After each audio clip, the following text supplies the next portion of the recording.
Landing a 250-ton, 21-story tall skyscraper is exactly what SpaceX did this weekend. And not to add a cherry on top, but they also had a nominal flight for NASA's Europa Clipper mission. The past week has been insane for SpaceX, but also humanity as a whole. Before I dive into why SpaceX catching the Starship booster on the same launch pad it launched from is a big deal, I want to start with an analogy. See, planes land and take off from airports. It seems simple and common sense, right? Well, right now, with partially reusable rockets such as the Falcon 9, the plane is taking off from the airport, but landing somewhere far away, where it then needs to be loaded up and towed back to the airport, where only then can it be refueled before another flight. You can see how if we are truly to send hundreds or thousands of tons of payload to space, we need a booster that can launch extremely frequently, and this extra delay between landing and launching needs to be addressed. SpaceX has been thinking about this for a long time, and the only way SpaceX thought this could be done was to have chopstick arms that catch the booster on its descent back to Earth. So let's talk about it. I know your jaw was on the floor the same as mine when the booster successfully throttled off all Raptor engines and was completely suspended in mid-air by the launch tower arms.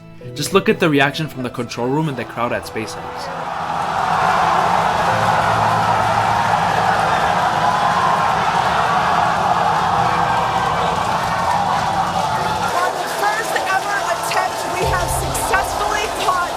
Super heavy booster launch tower.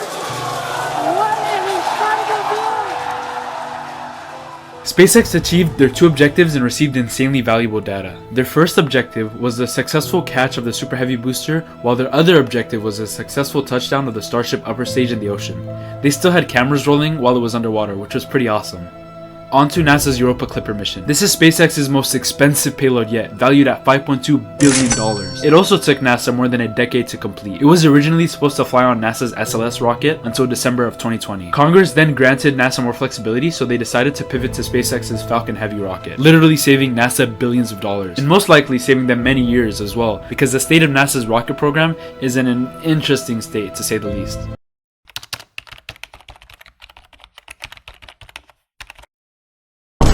If you learned something or just genuinely enjoyed the video, subscribe and see you in the next one.